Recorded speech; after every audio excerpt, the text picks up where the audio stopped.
Buenas tardes a todos, a todas.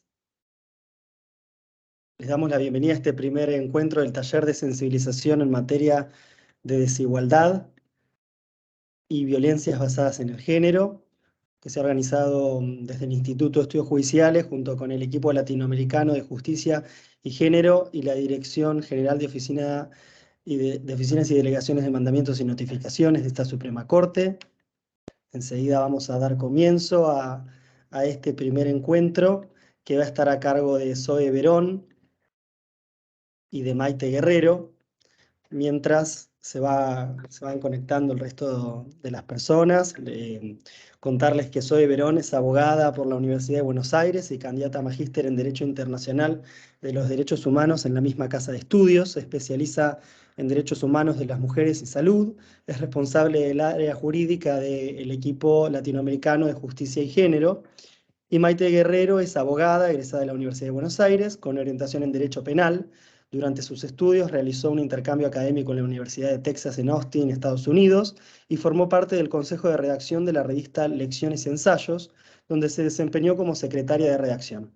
A su vez, ha participado en múltiples proyectos de investigación sobre género, derechos humanos y derecho penal. Agradeciéndoles a Zoe y a Maite, por supuesto, por estar con nosotros en esta jornada, que va a continuar también el próximo lunes en el mismo horario, y también a las personas que se están conectando. Recordarles que si hubiese alguna participación que quisieran hacer, ya sea una pregunta o un aporte, pueden hacerlo solicitando el micrófono, ya sea de manera presencial, las personas que nos acompañan en el auditorio presencial ahí en La Plata, como de manera virtual las personas que se están conectando a esta reunión. Así que bueno, si estamos con todo listo, Zoe, Maite, el espacio es de ustedes. Gracias. Sí. Bueno, primero que nada, bienvenidas, bienvenidos a este taller. La idea es un poco conversar sobre cuáles son las implicancias vinculadas a las temáticas de violencia de género y discriminación vinculadas al trabajo que realizan en su cotidiana. Entonces, la primera parte vamos a ver quizás aspectos más teóricos de lo que significa pensar la idea de discriminación, la idea de violencias basadas en género, qué son los estereotipos de género que podemos encontrar en el ámbito en particular del Servicio de Administración de Justicia. Y después vamos a conversar un poco con algunos casos prácticos sobre, bueno, qué podemos hacer desde nuestro rol, desde nuestro trabajo, cuáles son los desafíos que encontramos en nuestro trabajo vinculado a estos temas, con base en un caso práctico para poder discutir y pensar cuáles son los distintos cursos de acción que podemos tener y qué podríamos hacer, cuál es nuestro rol. Y después un poco intercambiar sobre algunas experiencias. La idea es que si durante el transcurso del taller ustedes tienen como algunas inquietudes o les resuena algo que han vivido en el trabajo o en la cotidiana del trabajo, podamos tener un espacio para reflexionar sobre esas experiencias y aprender e intercambiar también entre ustedes sobre, bueno, cuáles han sido las estrategias que han tenido para superar esos desafíos que encontraron. Eso es como, en líneas generales, un poco los objetivos de este taller. Si queremos presentarlas. Ya, ahí está. Genial, gracias. A ver si cambia. Ahí está. Bueno, un poco como les decía, los objetivos del taller, esta capacitación se enmarca en las disposiciones de la ley Micaela. Como menciona, tiene por finalidad sensibilizar, en este caso, oficiales notificadores, notificadoras de la provincia sobre temáticas de género y violencias basadas en género. Vamos a tener una parte de aspectos teóricos y normativos y una parte más vinculada al caso práctico y el abordaje que se podría hacer desde el trabajo que realizan. Y como última instancia buscará fortalecer su rol como garantes del derecho de las mujeres a vivir una vida libre de violencias. Algunas pautas de convivencia presencial y virtual. La idea es que se respeten las opiniones de todas las personas, sus comentarios, más que nada en la parte de intercambio de experiencias y de opiniones vinculadas al caso práctico que traíamos. La idea es que podamos hablar de forma ordenada y respetuosa, que pueda haber un intercambio fluido de experiencias que han tenido en su trabajo y de las ideas que tienen. Y en la parte del trabajo con un caso práctico va a haber un espacio como de lectura en común y después se les va a dar algunos minutos para que ustedes escriban un poco las respuestas que le generan las preguntas disparadoras y después podamos tener una apuesta en común y que puedan participar y que no tengan resquemores a la hora de emitir su opinión, porque la idea es poder conversar e intercambiar y no es la idea juzgar qué está bien o qué está mal. Eso no es parte de la idea de lo que tenemos en este taller, sino más que nada intercambiar. Bien. Ahí está. Y le paso a Maite, que va a seguir. Bueno, hola a todos y a todas, espero que estén muy bien. En esta primera parte vamos a hacer un repaso de algunos conceptos básicos en materia de violencia de género, perspectiva de género y estereotipos de género. Vamos a empezar hablando de qué es la violencia de género, ¿sí? La definición que nosotros les traemos es la definición que nos da la Ley de Protección Integral para prevenir, sancionar y erradicar la violencia contra las mujeres. Es la Ley 26485 que se sancionó en el año 2009 en nuestro país. Y esta ley nos define la violencia de género como toda conducta, acción u omisión que de manera directa o indirecta, tanto en el ámbito público como en el privado, basada en una relación desigual de poder, afecte la vida, libertad, dignidad, integridad física, psicológica, sexual, económica o patrimonial y participación política de las mujeres, ¿sí? ¿Qué quiero que destaquemos de esta definición? En primer lugar, que la violencia de género no es solo física, ¿sí? No se limita a lo que conocemos como la violencia de género física, sino que abarca todos estos aspectos que nos trae la definición, ¿sí? En segundo lugar, quiero resaltar que no se da solamente en el ámbito privado, no se da solamente en las relaciones de pareja, en las relaciones de noviazgo, de matrimonio o de expareja, y tampoco en el ámbito de las relaciones familiares, ¿sí? La violencia de género puede darse en el ámbito público también, no se da solamente en el ámbito de las relaciones privadas. Y en tercer lugar, quiero resaltar todas las consecuencias que tiene la violencia de género, que no es solo física, nuevamente, sino que afecta el acceso a la educación, afecta el acceso al trabajo y a la atención médica de las mujeres, ¿sí? Vamos a pasar a hablar ahora un poco de lo que son los tipos de violencia que también nos trae la Ley 26485. Estos tipos son, en primer lugar, la violencia física, que es la violencia que se produce sobre el cuerpo de las mujeres, ¿sí? Es la violencia que genera un daño, genera un dolor o un riesgo de producir un daño o un dolor en el cuerpo de las mujeres, ¿sí? Esto incluye cualquier forma de maltrato, cualquier forma de agresión que se produzca sobre el cuerpo de las mujeres, ¿sí? ¿Qué podemos dar como ejemplos? Lesiones, golpes, empujones, tiradas de pelo, quemaduras, todo esto son cortes, también ejemplos de violencia física. En segundo lugar, tenemos la violencia psicológica, que es la que genera un daño emocional y un daño a la autoestima de las mujeres, ¿sí? La violencia psicológica se caracteriza por perjudicar lo que es el desarrollo personal de las mujeres. ¿Qué podemos dar como ejemplo acá? Todas aquellas acciones que busquen controlar la vida de las mujeres, ¿sí? Amenazas, insultos, humillaciones, descreer de las mujeres, intentar controlar, por ejemplo, con quienes se juntan, intentar controlar sus relaciones de amistad, sus relaciones familiares, los celos excesivos, el chantaje, ignorar a la persona, ¿sí? La ley de hielo, no hablarle a esa persona, ignorarla, todo lo que tenga un perjuicio a lo que es la salud psicológica y a la autoestima de las mujeres, ¿sí? En tercer lugar tenemos la violencia sexual, que es la que afecta la integridad sexual, ¿sí? Es la que vulnera los derechos de las mujeres a decidir libremente sobre su vida sexual. Y acá quiero destacar que la violencia sexual no se limita a la violación, ¿sí? La violencia sexual abarca amenazas, uso de la fuerza, manipulación, humillaciones, ¿sí? No requiere de un acceso carnal para configurarse, ¿sí? No se limita a la violación. E incluye la violencia que es dentro de una pareja actual, una expareja, y dentro de lo que son las relaciones de parentesco, ¿sí? Pero no se requiere de...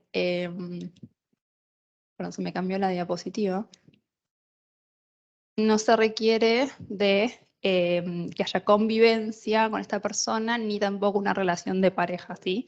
Y dentro de la violencia sexual también encontramos lo que es la prostitución y la trata de personas. En cuarto lugar tenemos a la violencia económica y patrimonial, que es la que daña los recursos económicos o patrimoniales de las mujeres. Y acá incluye todo lo que es la sustracción o la retención o la pérdida o la falta de cuidado sobre los objetos personales de la mujer. ¿Sí? Esto puede ser su celular, su auto, su casa, sus documentos, su pasaporte, su DNI y los elementos que utiliza, por ejemplo, para trabajar. ¿Sí?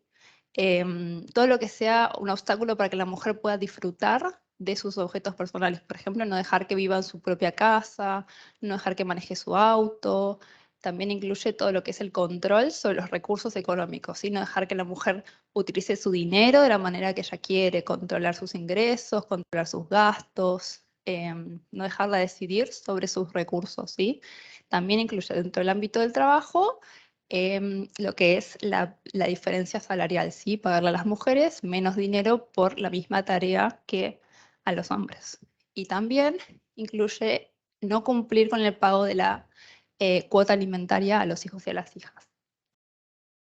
Luego tenemos la violencia simbólica. La violencia simbólica es la que transmite estereotipos de género, ¿sí? La vemos sobre todo en lo que son medios de comunicación, campañas publicitarias, seguramente han visto este tipo de campañas, de publicidades, estos mensajes que reproducen la idea de que las mujeres tenemos que, por ejemplo, cambiar nuestros cuerpos, que tenemos que vestirnos de determinada manera, vernos de determinada manera, comportarnos de determinada manera.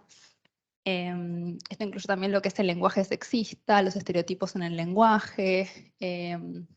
Todos estos son ejemplos de violencia simbólica contra las mujeres.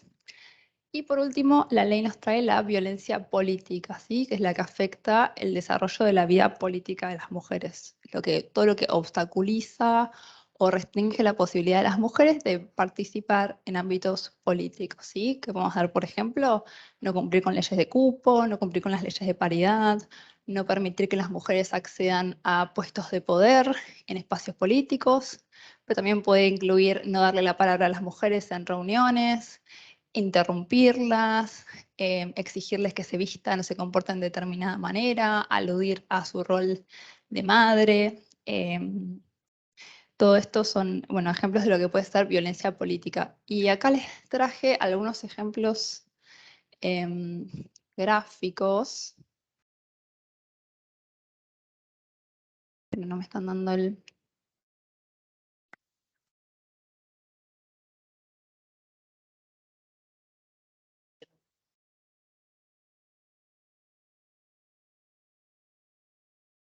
Ahí está. Ahí A ver si volvé para atrás. Ahí está, ahí está. Gracias. Bueno, por ejemplo, violencia económica, que a veces cuesta un poco visualizarla. Les traje como ejemplos dos resoluciones judiciales bastante recientes de violencia económica. Sí, la primera dice la violencia también es económica, era un caso de un matrimonio donde se dedicaban, tenían un complejo de cabañas. La mujer había trabajado toda su vida atendiendo el complejo de cabañas y cuando se separaron, su expareja vendió el complejo y no le dio su parte. ¿Sí? La justicia dijo, esto es violencia económica. Ese dinero que es una recompensa por todo el trabajo que puso en esa actividad económica, le corresponde a la mujer, es violencia económica retener ese dinero. Y el segundo es sobre el incumplimiento de la cuota alimentaria, ¿sí? La justicia dice incumplir con la cuota es violencia de género de tipo económico.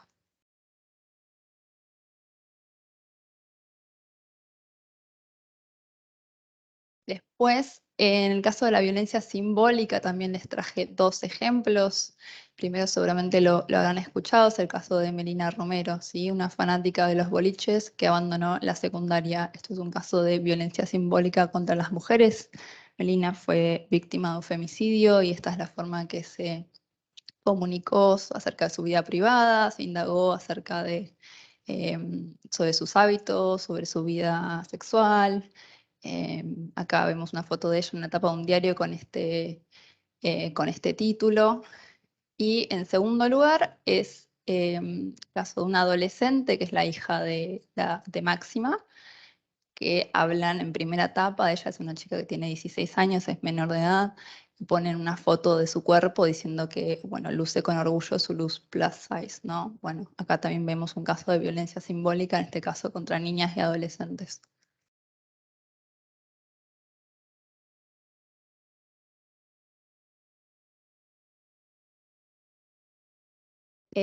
Vamos a ver ahora un poco lo que son los ámbitos donde se manifiesta la violencia, ¿sí? Esto también son categorías que nos trae la Ley de Protección Integral. En primer lugar tenemos lo que es la violencia doméstica, ¿sí? Que es quizás la más conocida, que es la que se da dentro de lo que son los vínculos familiares o de pareja, ¿sí? Puede ser ejercida por un integrante del grupo familiar, de una pareja o de una expareja, ¿sí? Esto es importante resaltar que incluye vínculos vigentes y vínculos finalizados y que no requiere convivencia con el agresor, ¿sí?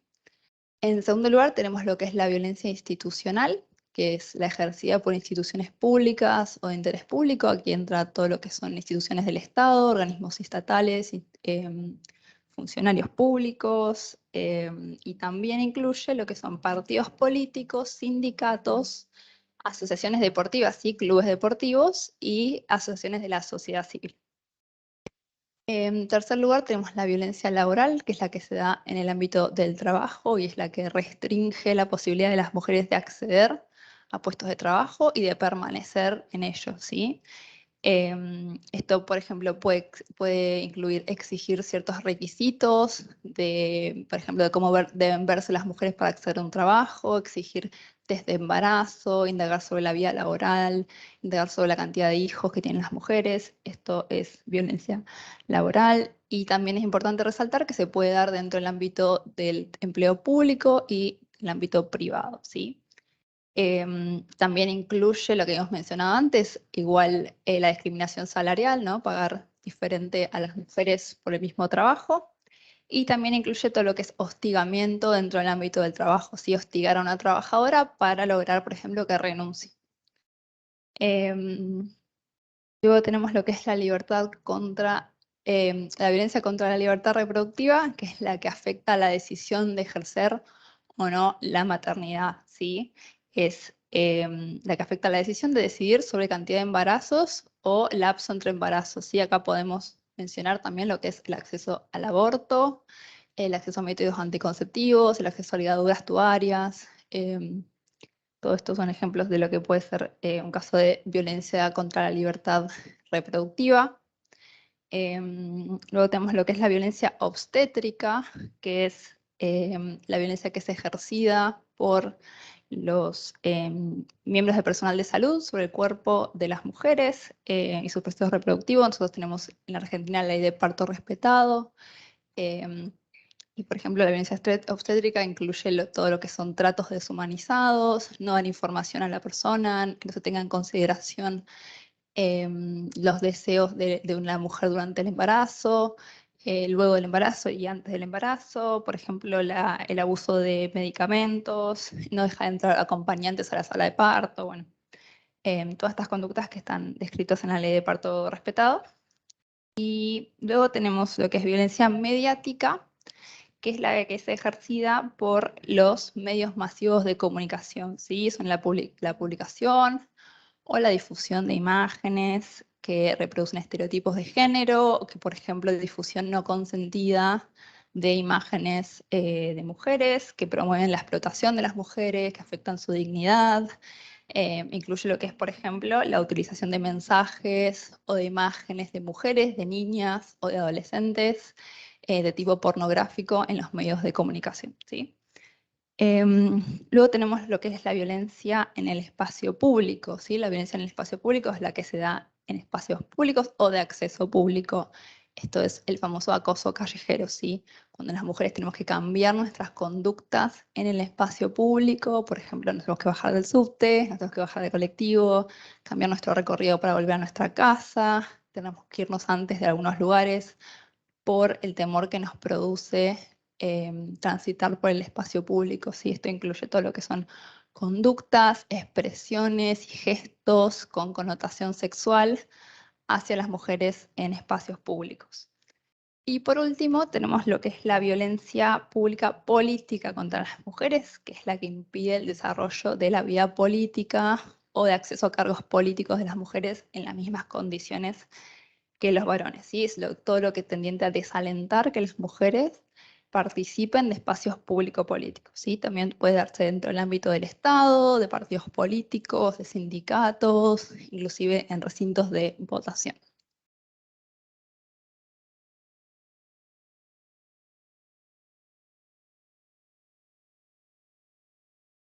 Bueno, vamos a hablar un poco de lo que es perspectiva de género y a repasar algunos conceptos claves, ¿sí? Vamos a empezar con lo que es la diferencia entre sexo y género.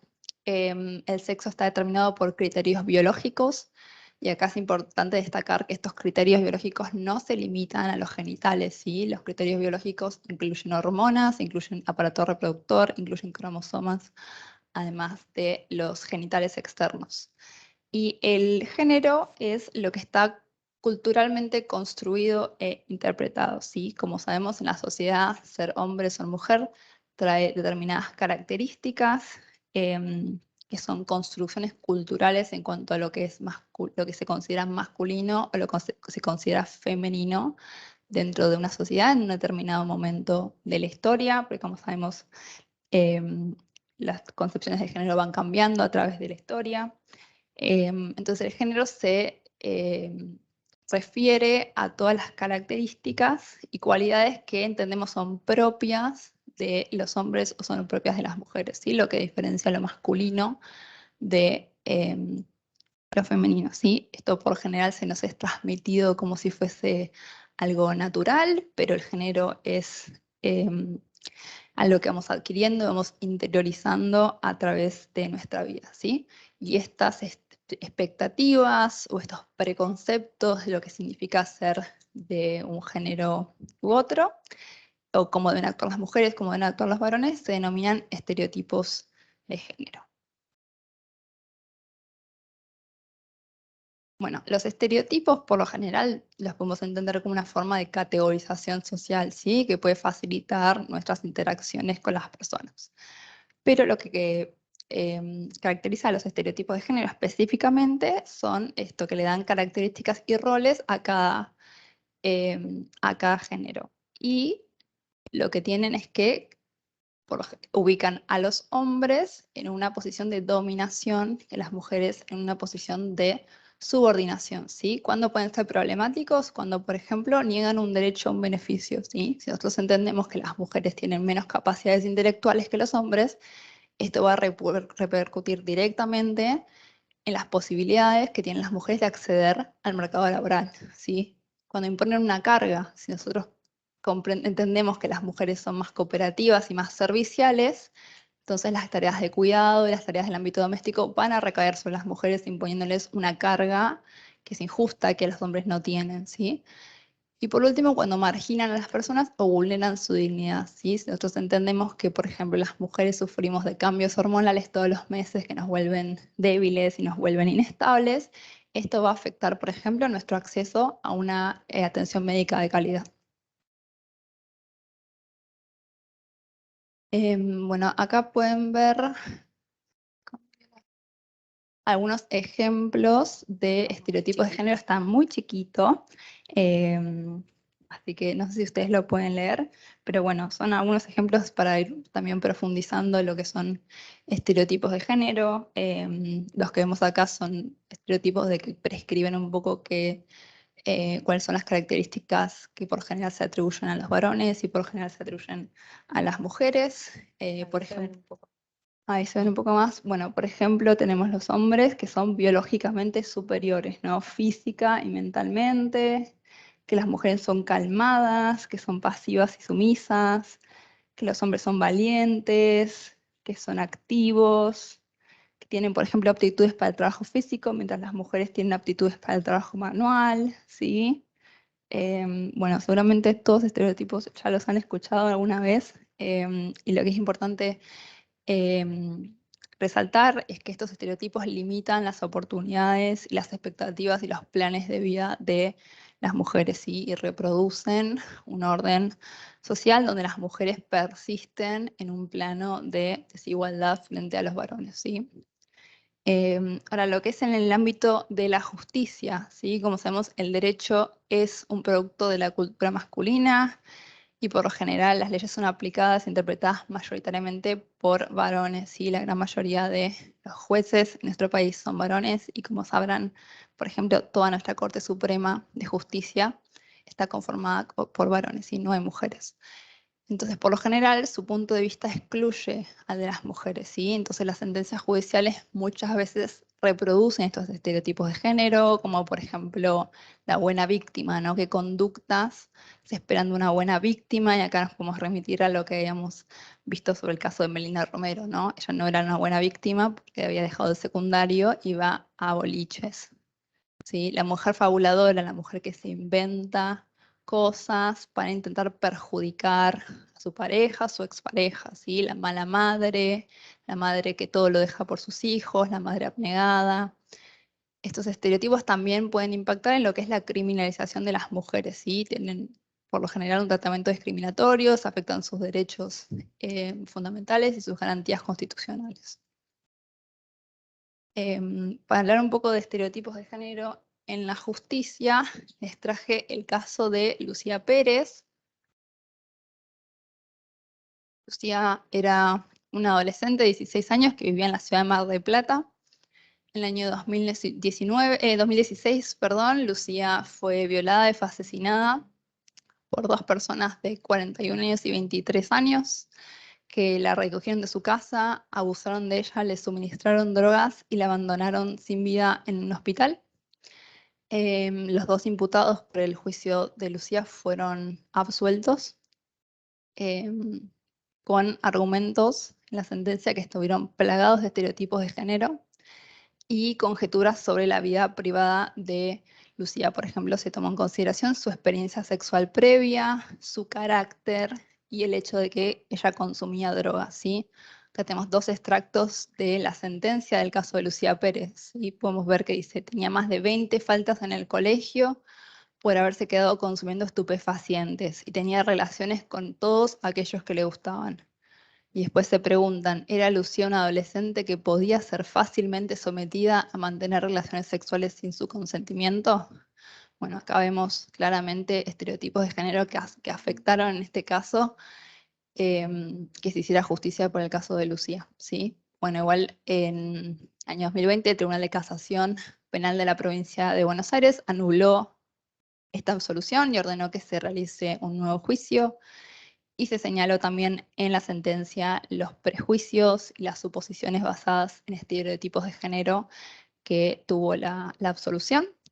Y también el tribunal hizo hincapié en la importancia de valorar la prueba con perspectiva de género, ¿sí? También se inició un jury contra los jueces del tribunal oral por incumplimiento de los deberes a su cargo, ¿sí? Por la argumentación que utilizaron en su sentencia.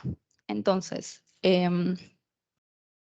la perspectiva de género en estos casos surge como una herramienta para analizar este impacto diferencial que tienen los estereotipos de género sobre la vida de las mujeres y que muchas veces también aparecen en los procesos judiciales. Entonces tenemos que tratar de evitar la perpetuación de estos estereotipos de género que operan creando situaciones de discriminación y de revictimización hacia las mujeres. Entonces, la perspectiva de género es una herramienta que nos ayuda a deconstruir la falsa dicotomía basada en los cuerpos de las personas, ¿sí? Que existen solamente las mujeres y los varones, así que no hay nada, y que las mujeres y los varones nos comportamos de determinada manera por nuestras características biológicas, ¿sí? permite visibilizar lo que es la asignación social diferenciada de roles y las tareas, lo que decíamos sobre las cargas diferenciadas, sobre los estereotipos que niegan derechos o que afectan la dignidad de las mujeres, y revela las diferencias en oportunidades y derechos que se siguen de estas asignaciones, ¿sí? Cómo los estereotipos de género pueden afectar el acceso al trabajo, el acceso a la educación, el acceso a la atención médica y el acceso a la justicia de las mujeres, ¿sí? Entonces, la perspectiva de género nos permite pensar cuál es el impacto diferenciado que tienen las leyes, las políticas públicas y también las sentencias judiciales o los procesos judiciales.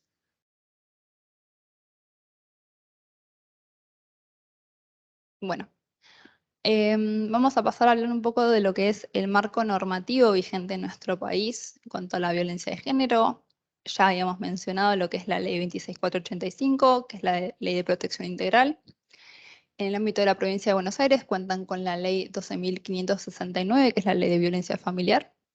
Y también nuestro país ha ratificado tanto lo que es la Convención Interamericana para prevenir, sancionar y erradicar la violencia de género, que es la Convención de Belém do Pará, y la Convención sobre la eliminación de todas las formas de discriminación contra la mujer, que es la CEDAW, sí, que la CEDAW es la que tiene jerarquía constitucional en nuestro país. Ambas normas imponen como obligación de los estados reconocer y respetar los derechos de las mujeres en el ámbito judicial, ¿sí? Y dentro de lo que son las obligaciones del Estado que traen todos sus instrumentos, podemos destacar que están obligados a prohibir la discriminación por razones de género y a modificar normas que contengan estereotipos de género, ¿sí? Los estados están obligados a modificar cualquier normativa que esté fundada en estereotipos de género y a prohibir activamente la discriminación por razones de género en el país. También a eliminar prejuicios de género y a garantizar el derecho de las mujeres de vivir una vida libre de violencias. Después tenemos también la obligación del Estado de prevenir, investigar y sancionar las violencias basadas en género, ¿sí? Los estados están obligados a adoptar medidas de prevención, ¿sí? Políticas públicas de prevención, obligados a investigar los hechos de violencia de género que se denuncian y a sancionar a los agresores. También están obligados a asegurar el acceso a la justicia de las mujeres víctimas de violencia, que lo vamos a ver un poco más en las diapositivas que siguen. A evitar la revictimización, ¿sí? Que hablamos cuando decimos de revictimización, por ejemplo, lo que conocemos como pasear a las mujeres, ¿sí? Hacerlas recorrer oficina tras oficina, contando una y otra vez la violencia que sufrieron, descreer de sus dichos, pedirles más pruebas, todo lo que tenga que ver con volver a poner a esa mujer en una situación de violencia, ¿sí? Y también a otorgar medidas de protección, que también las vamos a ver. Bueno, dentro del proceso judicial, lo que es la obligación del Estado de garantizar el acceso a la justicia de las mujeres que denuncian violencia de género tienen derecho a tener representación legal gratuita, y además de representación legal gratuita, el proceso judicial debe ser gratuito, ¿sí? No se puede exigir, por ejemplo, lo que es el pago de tasa de justicia dentro de los procesos de violencia de género. Pues que se tenga en cuenta su opinión en el proceso, ¿sí? La víctima no puede quedar al margen de los procesos, tiene que ser protagonista, se le tiene que consultar su opinión, se tiene que tener en cuenta lo que ella quiere, tiene que tener información sobre lo que va a pasar en el proceso, ¿sí? También que se dicten medidas de protección a su favor, que se respete su intimidad durante el proceso, ¿sí? Esto incluye lo que son los exámenes físicos, como también su testimonio, y acá quiero incluir también lo que es el deber de confidencialidad, ¿sí? Que lo que la víctima divulga dentro del proceso judicial se resguarde con confidencialidad, que se respete su intimidad, su privacidad durante el proceso, que se le dé información, bueno, esto que esté informada de en qué consiste el proceso judicial, qué es lo que va a suceder, qué es lo que no va a suceder, y que se le informe durante cada etapa del proceso lo que está sucediendo. Y por último, que se la trate con respeto.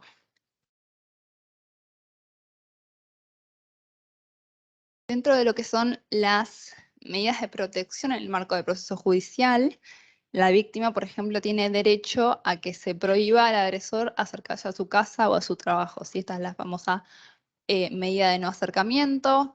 Se puede solicitar que el agresor no se acerque a su hogar, que no se acerque al lugar donde están viviendo sus hijos o su familia, su lugar de trabajo, o cualquier otro lugar donde es frecuente. También que se le devuelvan sus cosas, que se le acompañe a retirarlas, ¿sí? Que ella pueda ingresar al hogar, retirar sus cosas. Eso tiene que ser con acompañamiento de las fuerzas de seguridad y asegurarse que las fuerzas de seguridad las protejan. ¿Sí? Han habido muchos casos de mujeres que han sido acompañadas por fuerzas de seguridad a retirar sus pertenencias. Las fuerzas de seguridad se han quedado afuera del domicilio y el agresor las ha matado, ¿sí? Así que es muy importante que acompañar a las mujeres a retirar las cosas de su hogar no signifique un peligro para su integridad física y su vida, así que se las proteja cuando están ingresando a esa vivienda, ¿sí? Que se les dé asistencia médica y psicológica, que se ponga una custodia en su domicilio. Esto, igual que lo que decía antes, había muchos casos donde se supone que tenía que haber una custodia en un domicilio y la custodia no estaba, el agresor ingresó y esto terminó en femicidio, ¿sí? Es importante que si hay una custodia que está dispuesta, que haya un control de que esa custodia esté en ese momento, que esté todo el tiempo en el domicilio, para evitar justamente que las denuncias de violencia de género terminen en amenazas a la vida o a la integridad física de las mujeres, ¿sí?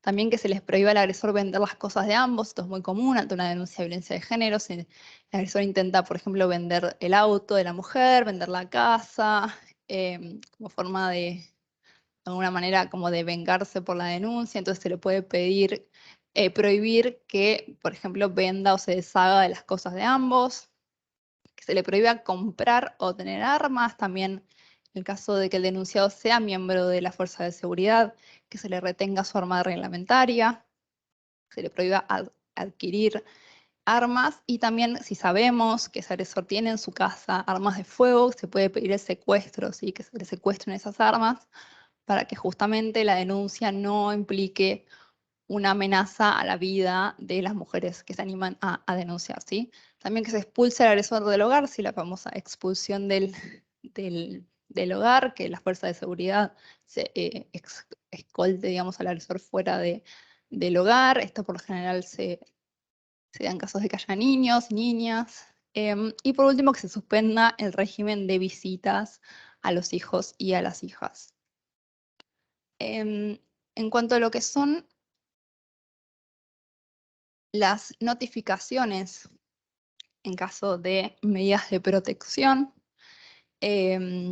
como veníamos diciendo antes, las denuncias por lo general pueden desencadenar nuevos hechos de violencia y las notificaciones en específico son un factor de riesgo, sobre todo cuando la víctima continúa viviendo en el mismo lugar que el agresor, ¿sí? Entonces, antes de que se dicten medidas de protección, la autoridad judicial debe asegurarse que la notificación no significa una nueva amenaza para la víctima, ¿sí? Acá entra lo que decíamos antes sobre tener en cuenta la opinión de la víctima en el proceso judicial, ¿sí? Consultarle si continúa viviendo en ese mismo lugar, si una notificación va a significar un riesgo para su vida, entonces no se debe cursar. En muchos casos también resulta difícil notificar estas medidas de protección, lo que genera una situación de desamparo para la víctima, ¿sí? Muchas veces las víctimas no saben dónde viven los agresores, se mudaron, no están seguras. ¿Qué sucede? Si una medida de protección no es debidamente notificada, entonces no podemos hacer una denuncia de que se incumplió. Entonces, muchas veces, cuando las medidas de protección no están notificadas ante una violación, las mujeres por lo general acuden a la justicia y lo que se les dice es que, bueno, si no se fue notificada, no hay nada que se pueda hacer, ¿sí? Genera una situación de mucho desamparo para las víctimas. Y por último, en ningún caso se debe delegar la notificación en la víctima, ¿sí? Tampoco en la abogada de la víctima, porque ha habido muchos casos donde se dispone que las notificaciones las cursan las abogadas de las víctimas de violencia de género y esto también puede generar un riesgo para su integridad física, su integridad personal. Entonces, repasando a la hora de notificar medidas de protección, es importante practicar notificaciones a la víctima por medios seguros y practicar notificaciones y citaciones al imputado por medios que no comprometan la seguridad de la víctima, la pongan en un riesgo por haber denunciado una situación de violencia. Maite. Bueno, no sé si hasta ahora hay alguna pregunta, reflexión, duda vinculada como a la parte más teórica que vimos, que llegamos hasta acá. Hay mucho más para decir, pero nos interesaba poder tener un espacio de intercambio con ustedes. No sé si hay alguna pregunta por el chat, ¿no? ¿Duda?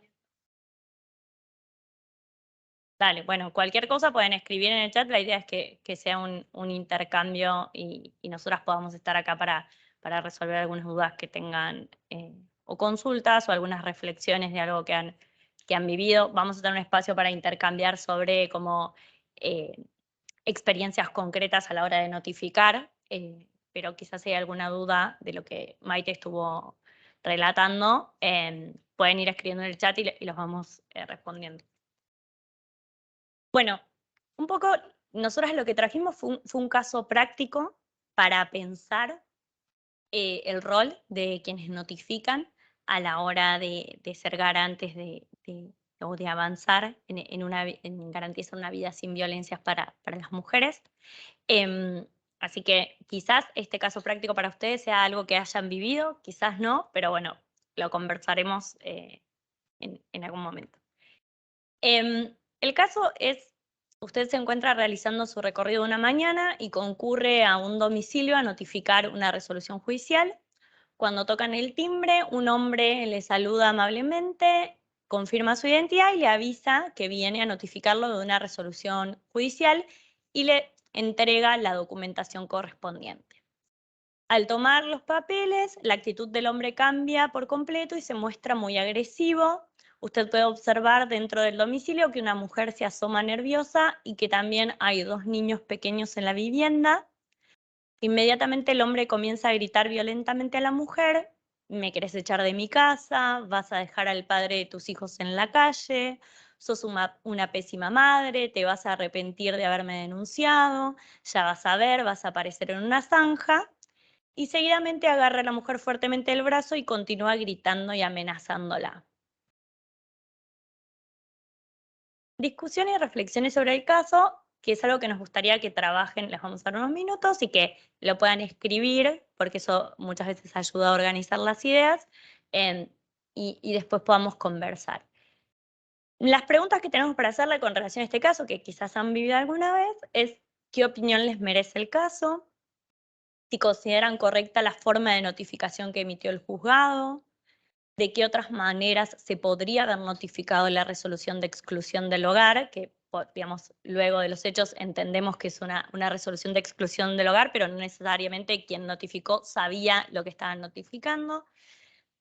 ¿Qué recaudos se podrían haber tomado a la hora de dictar la medida a fin de asegurar la protección de la víctima y a la hora de notificarla? ¿Y cuáles considera que son sus obligaciones como oficiales notificadores, notificadoras frente a un caso como este y cómo se da el cumplimiento de esas obligaciones? Si les parece, nosotras podemos volver a la diapositiva anterior un ratito para darles un ratito para releer el caso y después volvemos a esta diapo, así pueden tener las preguntas a mano y les damos entre 7 y 10 minutos para que piensen y escriban y volvemos a intercambiar, ¿sí? Ahora volvemos un ratito al caso y después les dejamos esta diapositiva. No es este. No sé si hay alguna duda sobre la consigna, me dice.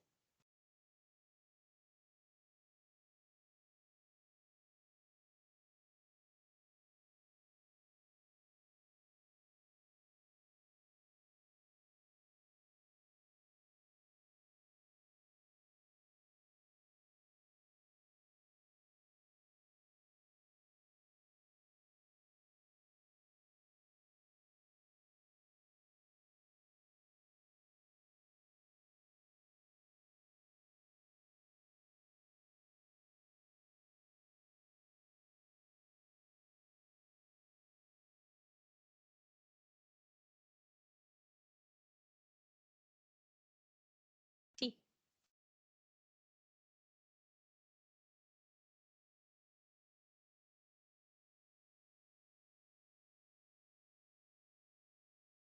Ok. Bien.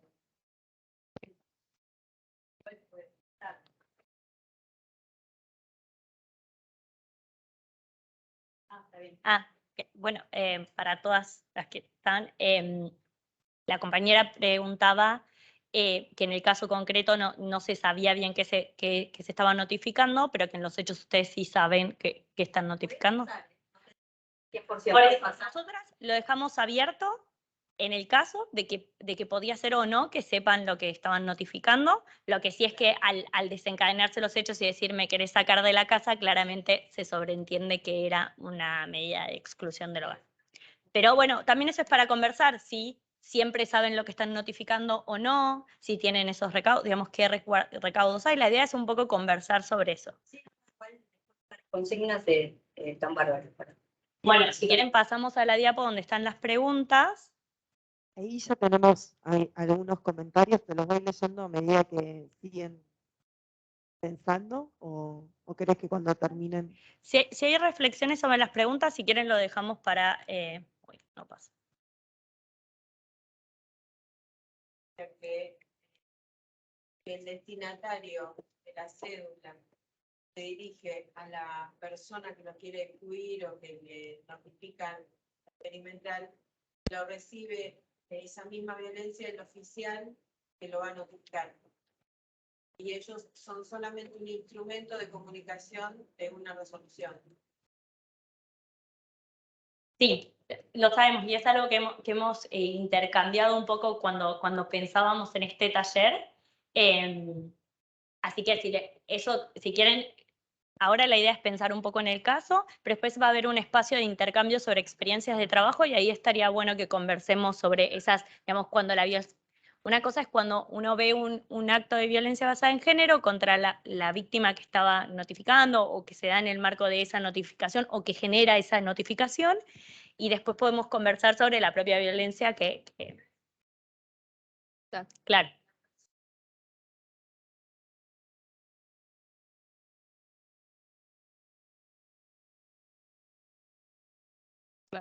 Claro.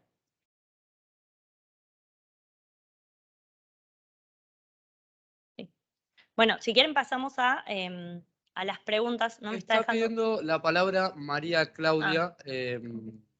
No llego a leer el apellido. María, si querés, podés desmutearte. Te escuchamos.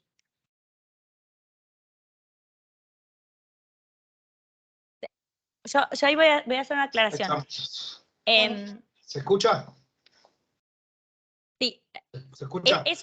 Sí, las escuchamos. Es una pregunta sobre la consigna, porque si no la idea es darnos unos minutos para pensar las consignas y después volver. O sea, si es una respuesta a las consignas o es una pregunta sobre las consignas. No, es una respuesta a la consigna. Bueno, por eso, nos damos unos minutos si quieren, porque hay varias preguntas para que puedan... Ahí veo que están en varias personas, así que capaz que lo pueden conversar entre ustedes. Y no, por eso decía, nos damos unos minutos para pensar y para escribir, para que todas tengan tiempo de responder todas las consignas y después hacemos una apuesta en común de eso. ¿Les parece? Bárbaro. Genial. ¿Puedo? Necesito poner la diapo donde están las preguntas, así todas están... No me deja cambiarlo. Ahí. Bueno, ahí tienen las preguntas y si les parece en 7 minutos, volvemos.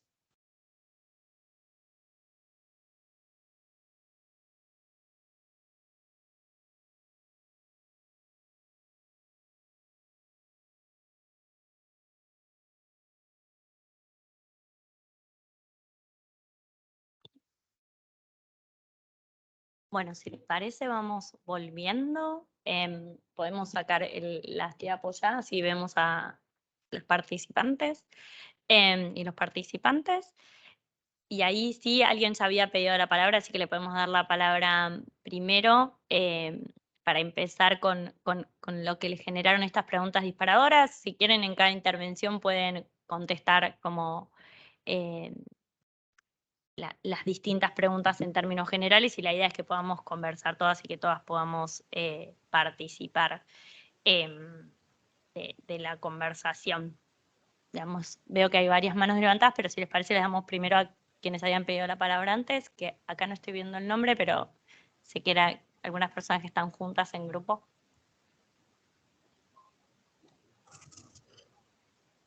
Buen día, somos la oficina de notificaciones de Berazategui, departamental Quilmes. Mi nombre es Jorge Navarro y en cuestión a la primera pregunta, con el tema de la violencia que se genera a raíz de la notificación, coincidimos todos que la intervención nuestra es llamar al 911 y explicando la situación. Con respecto a cómo debería llevarse esa medida, acá en el chat hay un comentario que también coincidimos nosotros, debería hacerse directamente la exclusión con ayuda de la fuerza pública a través de un oficial de justicia, protegiendo a los menores y a las víctimas ahí, el victimario, digamos, en este caso, del violento. No sé si quedó claro, si se escuchó. Sí, sí, sí. Perfecto. Y ahí quizás yo para repreguntar sobre lo que estabas comentando. En este caso, ¿ustedes creen que sería algo recomendable que la fuerza pública acompañe a los oficiales notificadores a hacer esa tarea? Y cómo eso, digamos, en el día a día del trabajo, que imagino que están con un montón de notificaciones yendo como por distintos lugares, ¿cómo ven la viabilidad? Digamos, eso debería de alguna manera ser planificado con cierta antelación, ¿no? ¿Cómo lo ven viable? ¿Han tenido alguna experiencia de haberlo usado como para intercambiar esa...? En función a esto, creemos que directamente debería ser hecho por mandamiento, no por notificación. Debería ser la exclusión en el momento, no notificar que va a ser excluido, sino ya directamente hacer el mandamiento con el oficial de justicia y la ayuda de la fuerza pública, en donde se ejecute en la notificación y la exclusión todo en el mismo día. Muchas gracias. ¿Alguien más quería decir algo ahí? Escuché. No sé, ¿quién más tiene la mano levantada? Hola. Hola. Sí. Sí, te escuchamos.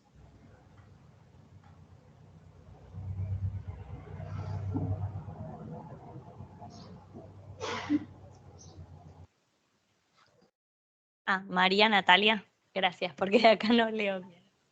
Sí, María Hola. Natalia, te escuchamos, sí. Sí, hola, sí, buenos días. Desde Mercedes, de la oficina de mandamiento de Mercedes, estamos acá.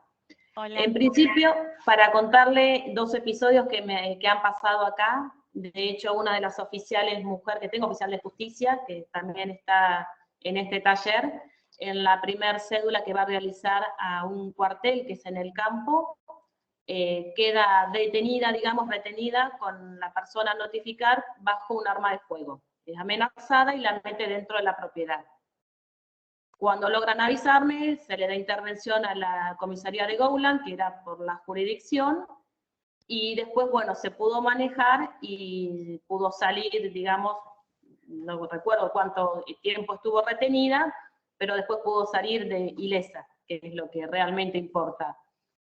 Y otro episodio que también hemos tenido ahora en la pandemia, donde tuvimos que hacer, que acompañar a la mujer a retirar los bienes, no solo la ropa de ella, sino ella tenía un servicio de catering, tuvimos que retirar todo lo que era ollas, moldes, para su profesión de la casa.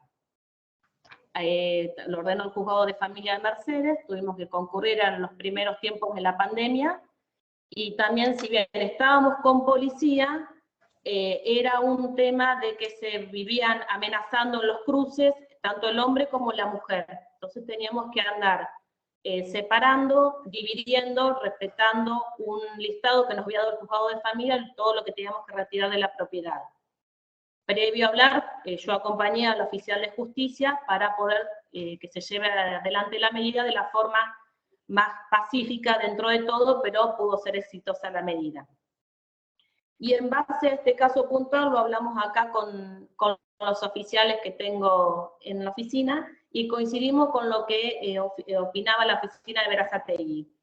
en tanto primero al leer bien lo que es la cédula, que sea acompañado por la fuerza pública. Puntualmente en Mercedes no tengo problema con la respuesta de la fuerza pública. Cada vez que acudimos, llamamos a la comisaría para que nos brinden el móvil de apoyo. La verdad siempre nos ha hecho una buena respuesta, nos ha brindado la comisaría. Todo eso se llevó a cabo porque desde que está el jefe departamental mantengo reuniones periódicas y bajo líneas, digamos, a los 3/3 que corresponden de la comisaría, donde cada vez que solicita un auto para la oficina de mandamiento nos responden. Buenísimo, muchas gracias María Natalia por los casos. Vamos a tener como un espacio para intercambiar sobre casos y cómo lo han resuelto, así que si te parece volvemos a esos relatos en esa oportunidad.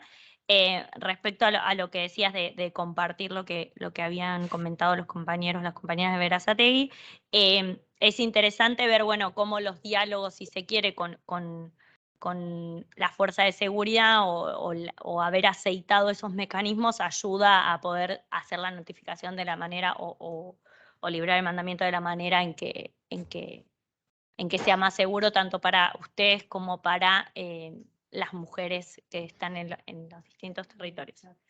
Una cosita, a ver si. Sí. De acá de la barriga, ¿se escucha?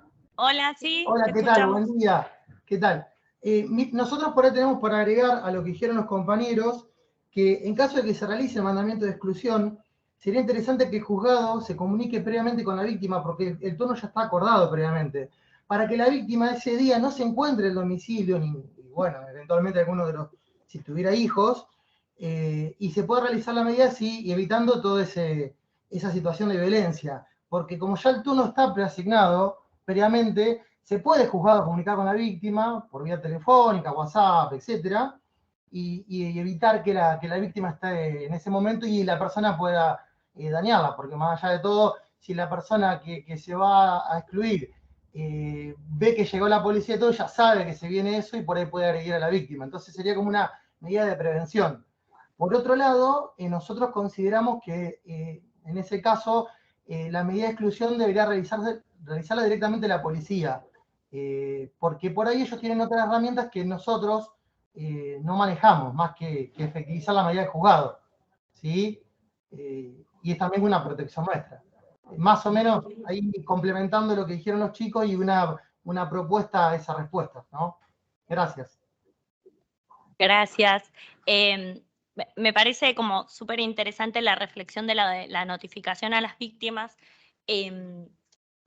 respecto de eso, por lo menos para que no estén, o en todo caso, si en su momento hemos tenido como algunas experiencias de decir, quizás es ver dónde se va a realizar la notificación y en todo caso de acordar con la víctima si es en un rango horario, digamos, donde, no sé, si es mientras el agresor podría ser quizás en el trabajo o en otros espacios que aseguren ciertos resguardos para las víctimas. Eso es como para avanzar en quizás, como mencionan, que es del de juzgado, cómo van a encarar esa notificación que ustedes van a hacer de alguna manera quienes la realicen finalmente. Acá hay una compañera que está presencial que quería comentar algo, no sé, espero que la escuchen. Ahí, le damos un micrófono.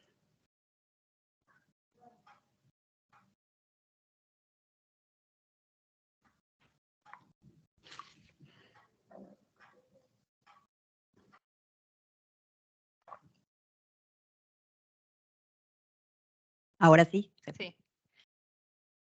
Bueno, yo hace poquitos meses trabajo en la oficina de notificaciones de La Plata. Por cuestiones personales me mudé acá, así que me pedí el pase. Estuve mucho tiempo trabajando en la oficina de notificaciones de Merlo, del Departamento Judicial de Morón, y en mis inicios en el Poder Judicial trabajé 6 años en un tribunal de familia. Y estaba ese contacto que decían recién, cuando se iba a hacer una exclusión del hogar, se llamaba a la víctima. En este caso de puntualmente el que marcan ustedes, que hay menores, se va con el trabajador social para que puedan asistir al menor. Si es necesario, se va con patrulleros. Si no es necesario, no, se lo llama en el momento. Pero me parece que a mí puntualmente no me tocó notificar, este es un caso excepcional. Me parece que ninguno de los notificadores y oficiales de justicia estamos preparados para esto, pero te pueden pasar situaciones de violencia con notificaciones, quizás es una audiencia de testigos en un juicio laboral. O sea, pero esta situación puntual, yo creo que de alguna manera estos cursos nos sirven como para prepararnos, ¿no? Para saber cómo afrontar en ese momento esa situación. Yo en mi caso, es una opinión personal, me abstraería del lugar, llamaría al 911, pero una vez que yo salgo del lugar, porque a veces por ahí uno también puede contestar a esa violencia y termina perjudicando la situación. Me alejaría del lugar, llamaría al 911, me interiorizaría después cómo fue el caso, llamaría también al 144, no sé, buscaría también lugares para denunciar. Me parece que ahí ya dejás de ser oficial notificador o oficial de justicia y pasás a tener un rol de ciudadano y tenés la obligación de denunciar. Me parece que ya a esta altura, en estos tiempos, ya no tenemos que agarrarnos de eso de no te metas porque se da una situación en una familia y que cada familia es un mundo. No, me parece que ahí tenemos que tomar un rol nosotros y denunciar más o menos lo que decían todos los compañeros, aunque sea difícil la situación porque también te genera nerviosismo en el momento, salirnos de eso y denunciar, no dejar pasar estas situaciones que son gravísimas, que pueden pasar. Puntualmente a mí no me pasaron, con los compañeros que he hablado, nunca escuché que le haya pasado esta situación puntualmente. Sí han pasado quizás otras peores, pero en violencia, como nombraba la compañera, en contra de nosotros, de los trabajadores sociales, les han pegado los excluidos porque han ido a hacer una entrevista o a notificar a la víctima y el excluido, el que había sido excluido hace una semana, estaba en la casa. Es difícil, yo sé que la justicia está colapsada, que no se puede tener consigna en todos los lugares donde fueron excluidos, los violentos. Es una situación compleja que se da. Por ahí en los papeles se da una cosa, está escrito algo, pero en la práctica es algo totalmente distinto, se vive de otra manera. Pero bueno, nosotros tenemos, me parece que tenemos que ahí que tomar un rol, una obligación, una responsabilidad de actuar de determinada manera ante estas situaciones. Así que me parece bárbaro estos talleres porque la verdad que nos preparan de alguna manera para ver cómo enfrentamos este tipo de situaciones si se nos presentan. Eso. Gracias. ¿Cuál es tu nombre? De nada. Vivian, gracias Vivian. No, bueno, yo acá tengo el celular que me pasaron para ver el chat porque no lo estaba pudiendo ver de acá. Hay una pregunta de Juan que la dejo para después porque hace más a la teoría y si quieren leo algunas de las reflexiones que tenemos vinculadas al caso. Pero Juan, apunto esa pregunta que nos dejaste. Rocío decía, la resolución debería instrumentarse con el auxilio de la fuerza pública, bueno, en línea con lo que veníamos conversando. Juan mencionaba que si el notificador fue a la casa donde viven ambos, es indudable que el juzgado no hizo bien las cosas. La resolución debería haberse notificado a través de la fuerza pública, también Rosana. Andrea también menciona que debe hacerlo la policía en el mismo momento.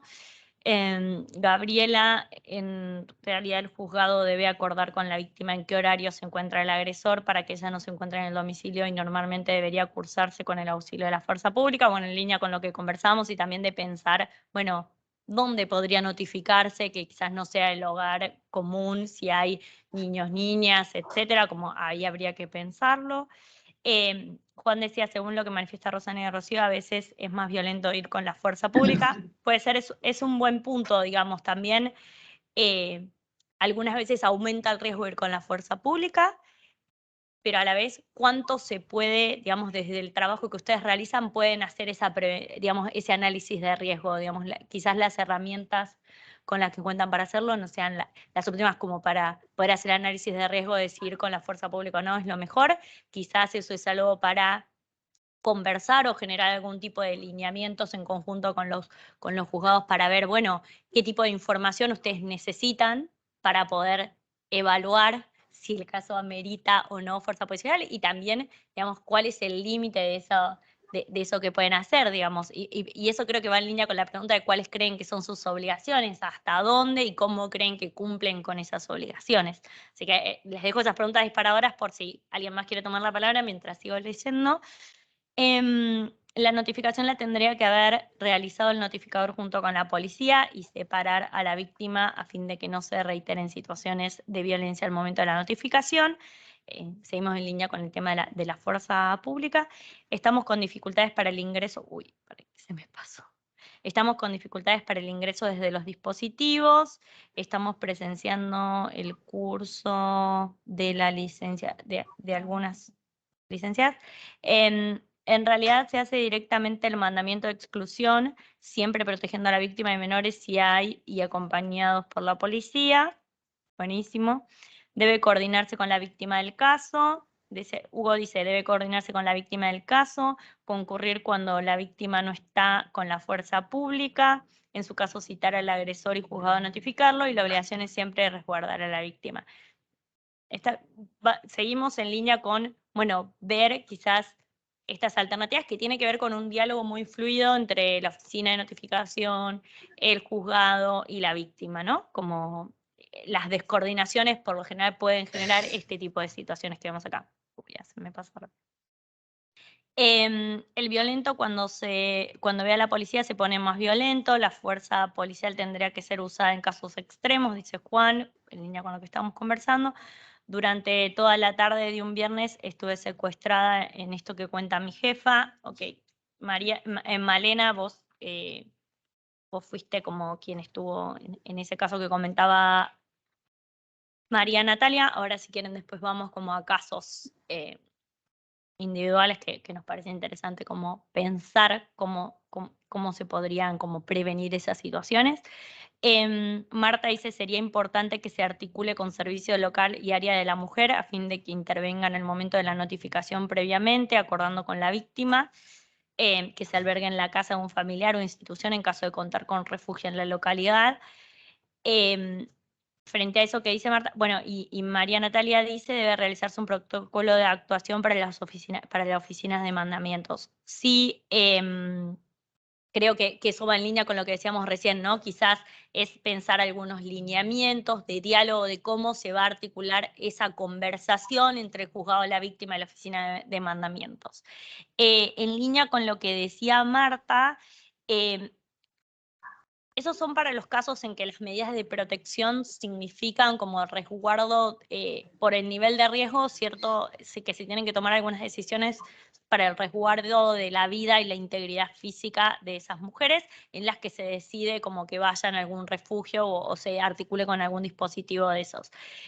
Pero por lo general, cuando hay niños, niñas y adolescentes, y dependiendo de las edades, no siempre es tan fácil que esas medidas se tomen y que se pueda llevar también a todos, digamos, hay espacios donde adolescentes varones no pueden ingresar a los refugios y ahí se dan ciertas tensiones y no todos los casos la evaluación de riesgo amerita esa medida y algunas veces la medida que amerita es la exclusión del hogar del agresor y eso no significa gestionar que sea la mujer la que se vaya a un refugio. Como que, y en el caso que estamos analizando, digamos, eso depende del nivel de riesgo en el que esté la mujer y la oferta que haya de espacios y de políticas públicas alrededor para de alguna manera prevenir nuevas situaciones de violencia y proteger a las mujeres en cada territorio.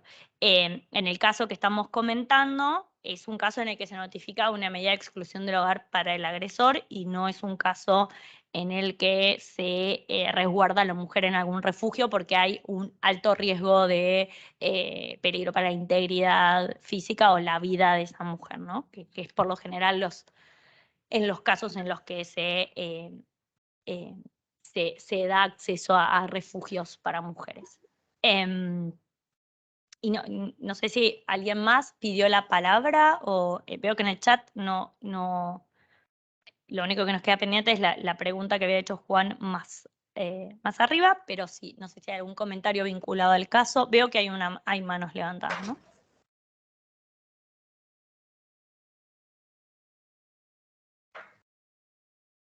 Ah, ¿puedo?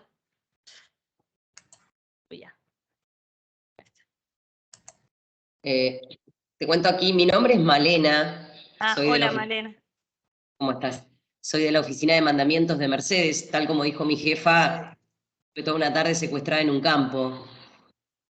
Pero también un poco lo que sirve es como el andar, ¿no? Porque ahí, si bien era mi primera cédula en el 2014, después te das cuenta de un montón de cosas. Ah, tal cosa no te volverá a hacer. Casualmente después me vuelve a tocar la que también mi jefa contaba, que tuvimos que ir a lo de un matrimonio, ex matrimonio, a sacar ollas porque la chica cocinaba, entonces adjudicaba que quería sacar todas sus cosas que le permitían su trabajo.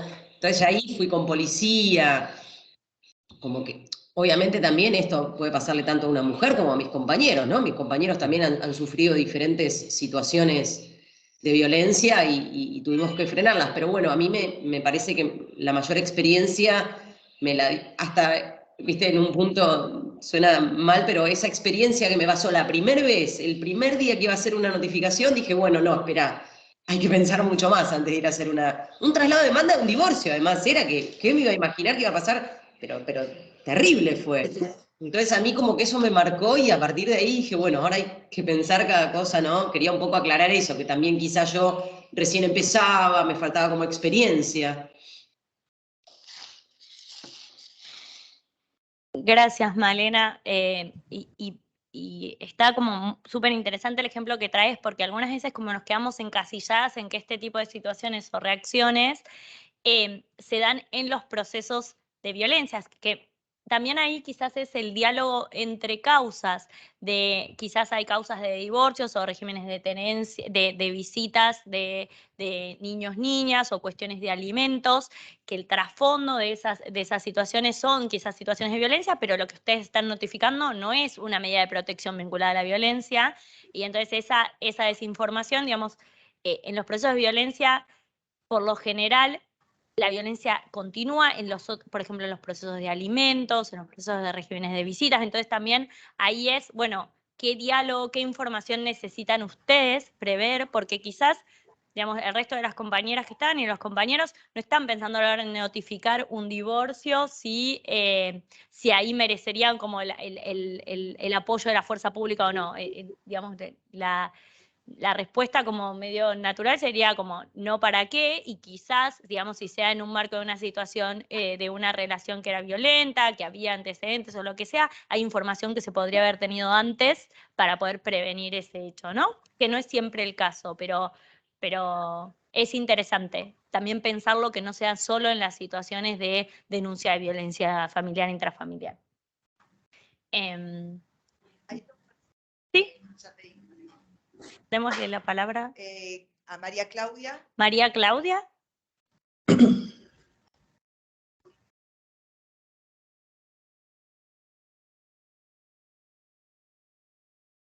¿Vos querías hablar? No.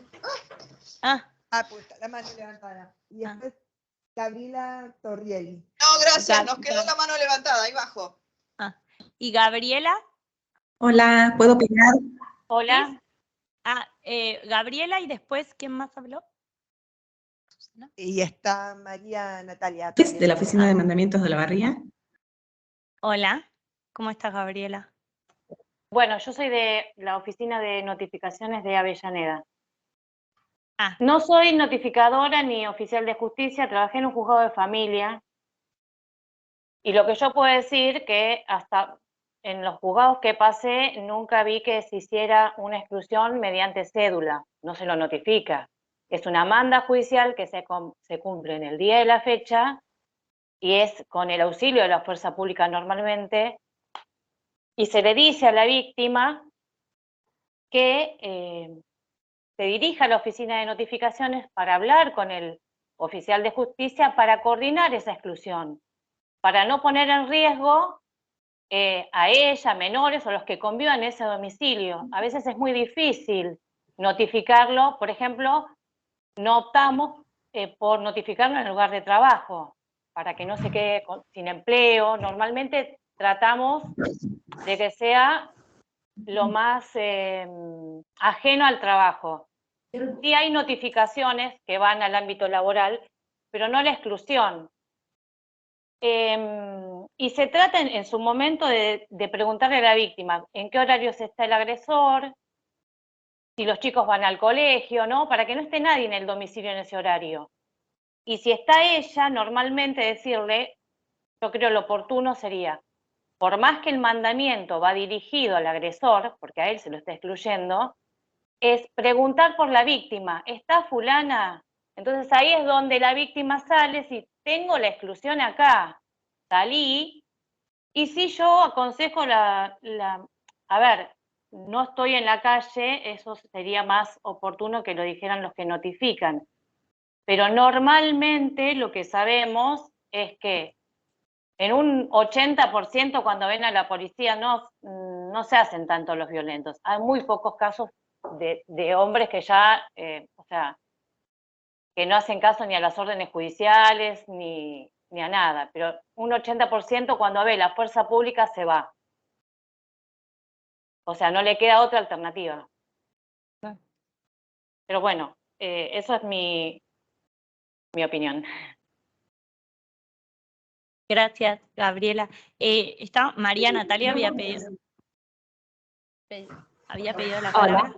Hola. De lo que había puesto en el chat de realizar un protocolo de actuación para todas las oficinas, es en el marco del año pasado cuando hice las capacitaciones de la ley Micaela, lo había comentado, porque cuando estamos en la calle tenemos que tener a mano, a saber a quién avisarle, si nosotros presenciamos algún episodio de violencia. Llámese a la persona que vamos a notificar. Puntualmente en Mercedes no hacemos, nosotros en la oficina de exclusiones de hogar, el juzgado de familias las realiza con policía y el equipo técnico de ellos, no interviene en nuestra oficina. Pero episodios de violencia me ha tocado particularmente en un desalojo por falta de pago, donde al oficial, un oficial hombre, le empezaron a tirar cubiertos, frascos, a la policía, a agredir todo.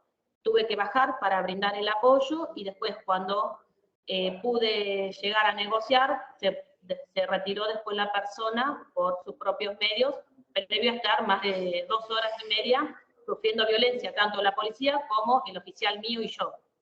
A veces, como decían, no es solo en el fuero de familia, sino en notificar, o en este caso un desalojo por falta de pago. Cualquier medida puede llegar a desencadenar, hoy por hoy, en un episodio de violencia, hacia el oficial, sea hombre o mujer. Lo que sí, ya hace 12 años que estoy a cargo de la oficina, cuando me hago presente yo o alguna de las oficiales mujeres, es como que no hay tanta respuesta de violencia del hombre hacia la mujer, por lo menos lo que se vive en Mercedes. Me ha pasado que los episodios de violencia más fuertes, los choques, son de hombre con hombre. Cuando piden apoyo y bajo yo como jefe a cargo, es como que merma un poco la parte de violencia o el conflicto. Eso es lo que nos ha pasado, pero un protocolo estaría bueno, cosa que se le pueda bajar el instructivo a todos los oficiales y tener a mano, ya sea el número de la comisaría, el servicio local, a qué órgano llegar a llamar ante nosotros, que podemos ver en cualquier cédula, no solo en el fuero de familia, en cualquier de notificaciones podemos llegar a ver si notificamos a una persona y quizás la mujer que está atrás nos hace señas como que está asustada, que no le permiten el habla o no le permiten interactuar. No, yo no, atendé vos. Eso, tener a mano, ya sea unas medidas, unos tips cortitos que tenga a mano cada oficial que está en la calle. Esa es la propuesta que hago desde Mercedes. Gracias, María Natalia. Me quedé pensando en esto que decías, bueno, de como decíamos, pensar en un protocolo, algunos lineamientos, tips de actuación. Quizás el ejemplo que daba Gabriela de preguntar por la víctima, ¿no? Puede ser como uno de esos tips, como por lo menos para indagar sobre si está ahí, digamos, digamos, en todo caso, chequear que ella, que ella ya sabía que se iba a dar en ese momento, etcétera, si el juzgado efectivamente la contactó para para avisarle qué iba a hacer en ese momento, etcétera. Eso podría ser eventualmente algunos tips. Lo bueno de estos espacios de intercambio es que, por ejemplo, quizás no, como suceden, digamos, con algunos, digamos, no todas las oficinas de notificación notifican esto, algunas veces, como decían, lo hace el juzgado con algún equipo propio de la policía, en otras veces sí, la oficina de notificaciones lo hace. Entonces, digamos, este intercambio de experiencias nos hace ver que quizás, digamos, se están dando distintas, digamos, de alguna manera cada equipo, cada profesional está de alguna manera probando distintas estrategias o viendo distintas formas en las cuales como minimizar el riesgo tanto para ustedes mismos como para las víctimas. Entonces, por eso sí, nos parecía interesante este espacio de intercambio. La compañera que está acá quería comentar algo. Hola, sí, quería agregar un poquito lo que decían las compañeras, que esto puede pasar en cualquier otro juicio, que no sea de familia o de familia también, porque notificamos mucho los oficiales notificadores y notificadoras, protección contra la violencia familiar, muchas resoluciones, y esas no se notifican a través de mandamientos. Así que una situación así se puede dar notificando este tipo de juicios. Y yo creo que entiendo que es súper importante, más allá de la forma de actuar, llamando al 911 o el número que sea, es volcar en el acta todo lo que pasa, porque vos en esa situación vos no pudiste notificar. Entonces no puedes notificar, llamás a la fuerza pública y muchas veces no en esta situación puntual. Te desentendés y ya no lo notificás, pero me parece súper importante que quede en el expediente y en el acta que se dio esta situación tal cual se describe en el caso. Que un hombre ejerció violencia ante la causante, que fuimos a notificar, que había menores, o sea, toda la situación bien descripta, que quede en el acta y que eso quede en el expediente, porque en un futuro puede servir también para ayudar a la víctima. Me parece eso súper importante. Y lo del protocolo de cómo actuar y a qué número llamar, en general nosotros tenemos el número de la zona, de la comisaría de la zona que vamos a notificar, porque creo que todos van a coincidir. No queremos llamar a la policía para notificar, pero a veces no nos queda otra que venga el patrullero y te sirva de testigo, el oficial de calle o el que se acerque para poder notificar y te dé los datos, porque la persona a la que vas a notificar no te quiere dar ningún dato. Entonces a veces en situaciones límites uno lo hace. No te digo en un caso puntual como este que ustedes plantean, pero sí no queda otra de hacerlo, muchas veces llamar a la fuerza pública, pero en este caso puntual para mí estaría bueno volcar todo en el acta, porque eso después en definitiva va a quedar en el expediente. Sí, creo que es súper interesante lo que decís también, como vamos de alguna manera armando los lineamientos mientras vamos conversando, pero volcar en el acta tiene, por un lado, lo que mencionas de a futuro para la víctima, también es un resguardo para ustedes, de decir, bueno, como vi esta situación y esta fue la forma en la que lo resolvimos. También son antecedentes de cómo el trabajo de ustedes se vinculan con situaciones de violencia y quizás muchas veces los protocolos de actuación, etcétera, se olvidan la parte de la notificación o quizás ahí hay como lagunas en cómo se va a operativizar en el trabajo cotidiano de ustedes esas cuestiones, así que me parece súper. No sé si hay alguien más, veo que hay alguien que levantó la mano. Sí, yo puedo opinar. Ah, sí, Marian. Yo no sé quién dijo quiero opinar, ¿me decís tu nombre? Hola, yo. Sí, soy María Susana Fernández de la oficina. Ok, dale, María Susana. Dale. No llego a leer tu nombre de acá, por eso. María Susana Fernández, ¿cómo les va? Hola. Sí. Bueno, no, yo lo que quería expresar mi opinión es que, bueno, que estoy en un todo de acuerdo con todo lo que he escuchado en las diferentes... Y en el caso preciso de la exclusión, a mí me parece importante, o sea, pienso que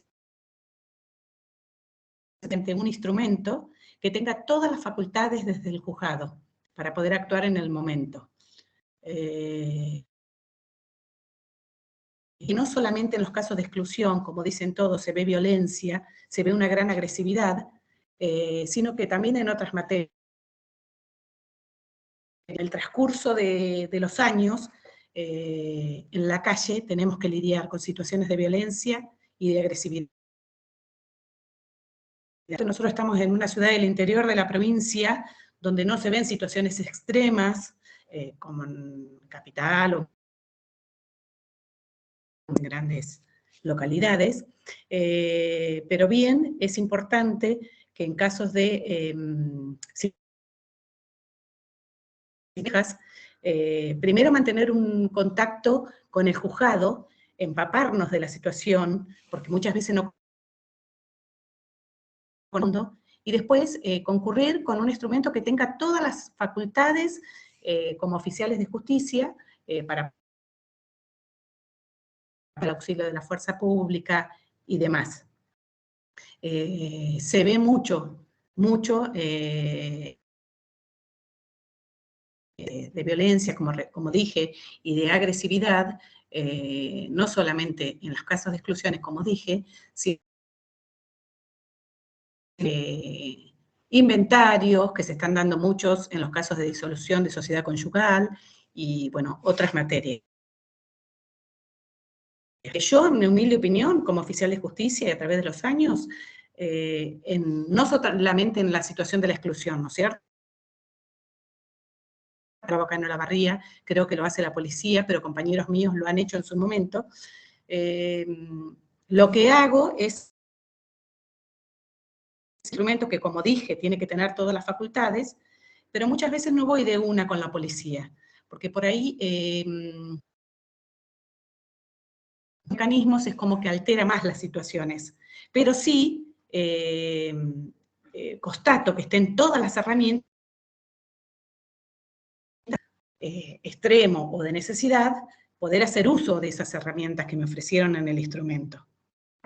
Muchas gracias.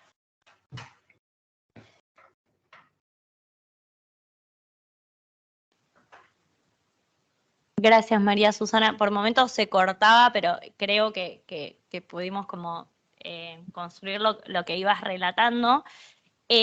A mí me parece interesante esto de, en línea con lo que decían las otras colegas, los otros colegas, la cosa de, bueno, merituar cuándo conviene el acompañamiento a la fuerza, cuándo no, pero a la vez, digamos, de alguna manera es un trabajo extra, es un ejercicio y hasta qué punto es responsabilidad de ustedes definir cuándo conviene o no, digamos, son cuestiones que hay que sentarse a conversar y por eso la importancia de lineamientos y de diálogo entre la víctima, entre el juzgado, entre ustedes, para poder ver y que no se quede solo como a criterio de ustedes, como esa responsabilidad de decir, bueno, cuándo no, cuándo sí, cuando quizás no tienen toda la información o todas las herramientas para tomar esa decisión de cuándo un caso es riesgoso, cuándo no lo es, como mencionabas, en los casos de división de la sociedad conyugal, imagino que se deben dar muchas situaciones así, y como decíamos, igual que como mencionaba la otra compañera en el caso de divorcio, quizás en un primer momento diríamos, bueno, esto no presenta ningún riesgo, pero bueno, si en el caso concreto hay antecedentes de violencias, si en el caso hay distintos factores que nos pueden ser como señales de alarma para decir, bueno, quizás necesito tomar ciertos resguardos. Y quizás, digamos, también puede haber, entre ir con la fuerza pública y no ir, puede haber intermedios como, bueno, saber que hay alguien cercano a un radio X o, digamos, se pueden dar como otras situaciones que no sean ni ir con la policía ni no ir con la policía, sino algunos intermedios que podrían ser interesantes. Creo que son, digamos, estas son ideas para empezar a conversar, no es como algo... No es que tenemos las respuestas, porque también lo que sucede con las situaciones de violencia es que a medida que se visibiliza más este fenómeno, a medida que se hacen, digamos, de alguna manera se pone a disposición distintos mecanismos para denunciar, para acompañar, bueno, surgen como nuevos desafíos para implementar estas normas y para garantizar la seguridad de las mujeres, que bueno, que sobre la marcha vamos construyendo respuestas a esos nuevos desafíos que surgen. ¿Había alguien más que levantó la mano? Sí. Ok, Gabriela.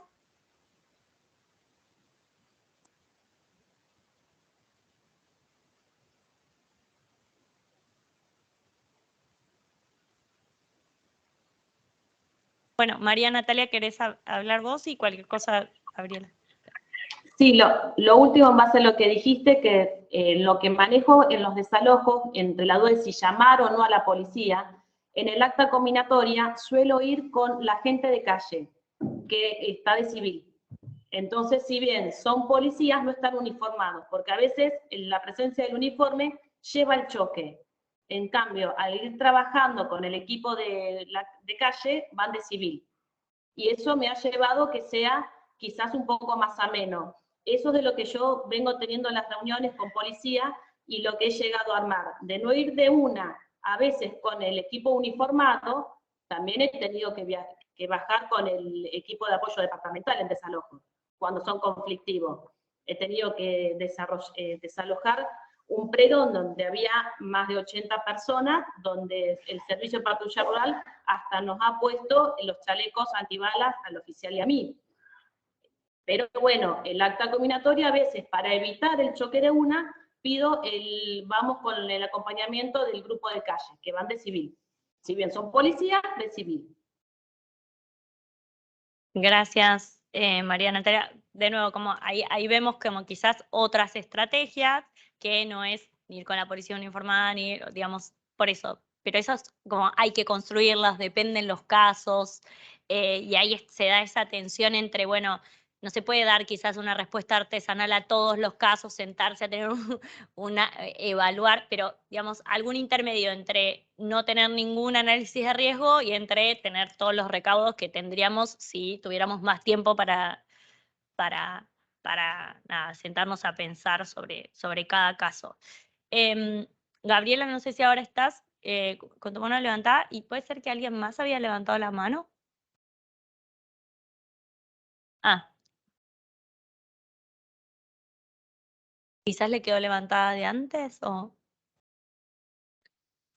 Ahí veo... Yo no levanté la mano, ¿eh? Sí, veo acá a la distancia. Mariana, ¿te llamás? No. Bueno, no importa. Gabriela, ¿vos levantaste la mano? No. Ah, ok.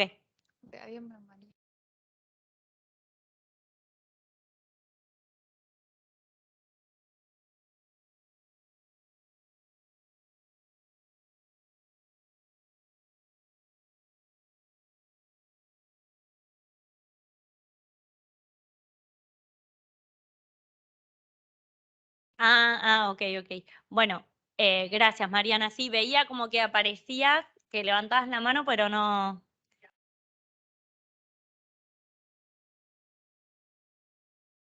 Ok. En San Isidro de la policía. Sí, eso también, por eso digo que hay algo artesanal, ¿no? Digamos, hay ciertos lineamientos que se pueden dar como más a nivel provincia, después hay algo más que tiene que ver con el territorio, con los distintos territorios, con las oficinas disponibles, con la cantidad de policías que hay en la fuerza local, como que hay un montón de cuestiones a tener en cuenta, y eso va a limitar después lineamientos más concretos a nivel local o acuerdos básicos, porque se puede dar que en algunas situaciones se diga, bueno, el caso no amerita riesgo como para ir con fuerza policial, pero una vez que se llega y si lo ameritaba, si la respuesta de la fuerza policial es demasiado tarde, también, digamos, es algo para prever, ¿no? Por eso son situaciones como que disparan como discusiones y tener que sentarse, ponerse de acuerdo con distintos actores, que eso sería, obviamente, en un mundo ideal, de que eso pueda darse, que no siempre es así. No sé si hay algún otro comentario, consulta. Mano levantada. Había una pregunta de Juan que estaba más vinculada a, entiendo, la parte más teórica de por qué si hablamos de violencia basada en género, la norma o la explicación de violencias decía violencias contra las mujeres. La ley 26.485 habla de violencias contra las mujeres, aun cuando en las construcciones teóricas de los movimientos feministas, de mujeres y con posterioridad a la ley, porque la ley ya tiene sus años, es de 2009, se complejiza la discusión cuando hablamos de violencia basada en el género, porque la razón de la violencia o la fuente de la violencia está vinculada al género de la persona y no tanto, digamos, y a la discriminación basada en género, y no por ser mujer, ¿no? Digamos, quizás es una discusión como más teórica,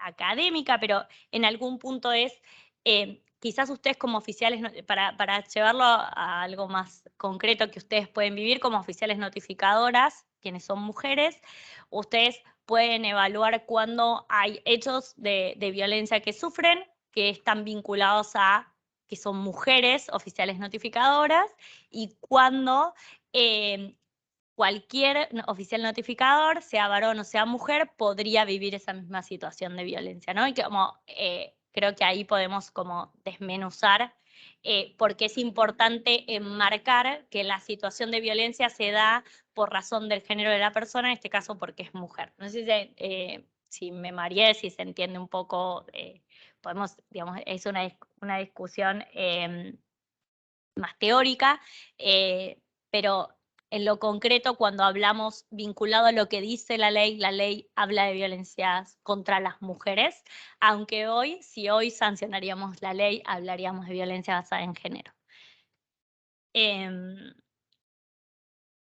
Sí, si quieren pasamos a una partecita pequeña porque no nos queda tanto tiempo. De hecho, no sé si nos podemos quedar 5 minutos, aunque sea como para dar respuesta a lo que mencionaba María Natalia de los casos que había vivido Malena, por lo menos. Dado que arrancamos un poquito más tarde, habíamos pensado en un espacio de intercambio sobre prácticas y experiencias, más que nada para saber si ustedes habían presenciado situaciones de violencia de género en el marco de sus funciones, qué medidas estaban notificando cuando se dieron estas situaciones, de qué manera habían procedido, si solicitaron apoyo de fuerza policial o no, y qué herramientas creen que les serían útiles para notificar las resoluciones en este tipo de casos. Creo que de alguna manera todo lo que fuimos conversando fueron surgiendo respuestas a estas preguntas que habíamos pensado en su momento. Sí, para reflexionar me quedo con lo que mencionaba María Natalia y estas situaciones que había vivido Malena, y sí aclarar quizás, digamos, que distintas situaciones merecen distintos abordajes. Nosotras somos abogadas, nuestra mirada de esto tiene que ver con el marco jurídico, con cuáles son las obligaciones, qué es lo que debería suceder en un proceso judicial a la hora de notificar. Después hay cuestiones más desde lo vivencial y lo subjetivo de cada oficial notificador y de cada una de ustedes respecto a las situaciones de violencia que viven y cómo eso puede afectarles. Pero sí diferenciaría en algún punto cuando estamos en una situación de violencia basada en género de la que ustedes de alguna manera son parte del Poder Judicial que está dando una respuesta a esa persona, y cuando ustedes reciben algo que sería como violencia en el marco de su trabajo, ¿no? Que sean cosas distintas y que el abordaje de esas situaciones son distintas. Hay algo que se llama el Convenio 190 de la OIT, que Argentina ha ratificado y que tiene obligación de poner en práctica, que está vinculado a dar respuesta a situaciones de violencia en el mundo del trabajo, y que distintos organismos han creado distintos protocolos para abordar esas situaciones, y que, digamos, las situaciones en las que ustedes son víctimas de violencia deberían de alguna manera estar enmarcadas en esos protocolos internos de cómo se va a acompañar o qué se debe hacer en los casos en que ustedes son víctimas de violencia. Y por otro lado, ¿no? Como otra cuestión, que algunas veces se pueden dar la misma situación, como mencionaron algunas compañeras, bueno, se ejerce violencia contra la víctima que había denunciado y contra nosotros, pero sí diferenciar cuando se trata de una situación de violencia que ustedes viven en el ámbito de su trabajo y cuando ustedes son parte del Poder Judicial que está dando una respuesta a una mujer víctima de violencia, y qué tipo de protocolos o lineamientos o tips o recaudos deberían tener cuando ejercen ese rol como parte del Poder Judicial. Me parece que separarlo es importante porque el tipo de respuesta que se da y las cosas a tener en cuenta son distintas cuando en los hechos quizás se dan en el mismo momento.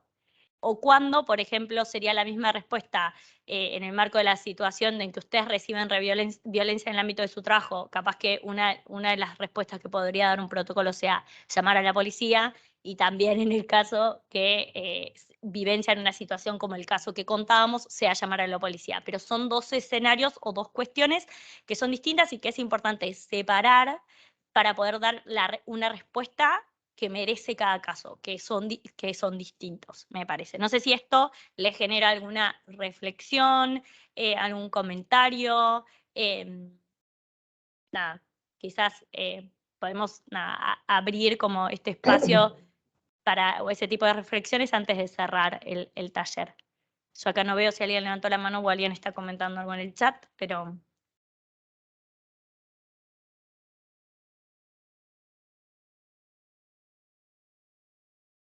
No. Bueno, si les parece, entonces damos por cerrado el taller. Pasamos unos 3 minutos, no fue tanto, pero arrancamos un poco más tarde. Nada, espero que les haya sido de utilidad, que hayamos podido reflexionar e intercambiar algunas experiencias de trabajo de lo que vienen haciendo, y que esto pueda traccionar algunas conversaciones con distintos actores para intentar eliminar los riesgos que tienen ustedes a nivel, digamos, de su rol, y también de ser actores y promotores de garantizar a las mujeres una vida libre de violencias. Veo que alguien levantó la mano. Andrea, ¿puede ser? Yo veo de acá como muy lejano. Hola, puedo Hola. levantar la mano. ¿Qué tal? ¿Cómo estás? Mira, yo, bueno, he trabajado en los juegos de familia. El tema de la exclusión del hogar, el problema es cuando no se toma la audiencia previa a la exclusión, entonces la gente como que se encuentra sorprendida en ese momento y creo que eso agrava la situación de violencia. Yo soy de Mar del Plata, en Mar del Plata hay mucha violencia. Yo recomendaría como protocolo que el oficial de justicia no vaya solo. Nosotros hemos tenido una situación con asistentes sociales en la localidad de Miramar. Entonces, a raíz de esta situación de violencia, hemos pedido a la Corte que poder llevar a 2 asistentes sociales juntos. Que bueno, que por falta de presupuesto no se ha podido dar. Pero yo creo que una medida importante es, bueno, primero, bueno, el recurso que se necesita para el tema de la violencia es muchísimo.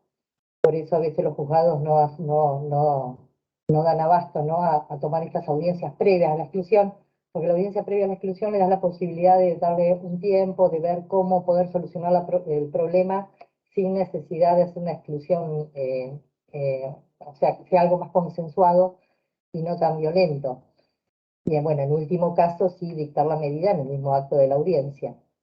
Pero yo creo que depende de la localidad donde se trabaje el tema de la violencia, no pueden ir solos. Creo que es la primera medida, cosa que si van solos, automáticamente el otro pueda llamar al 911, pero mandar a un oficial de justicia solo contra un violento, que hoy en día hay mucha violencia en la sociedad, que no depende de la situación, creo que eso es fundamental.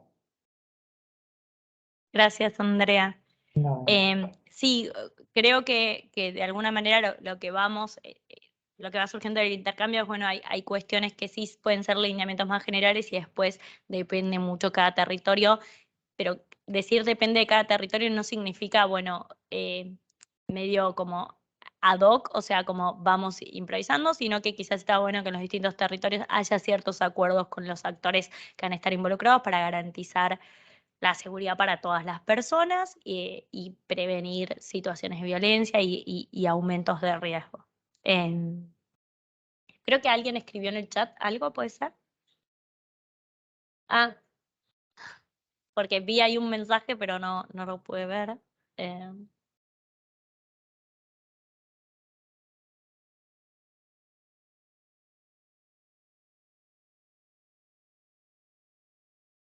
Ah.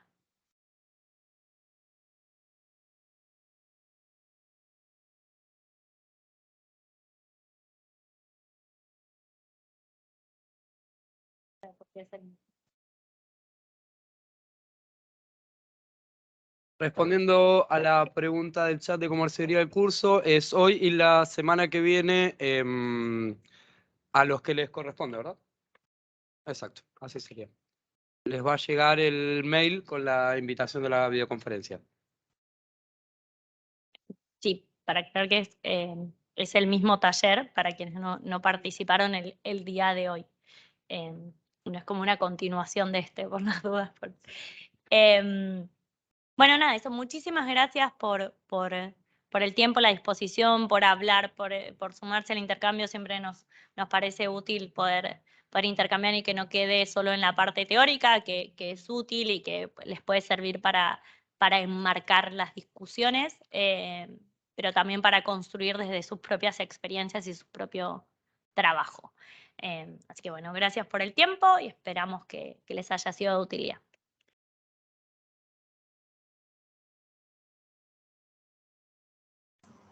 Muchas gracias a ustedes.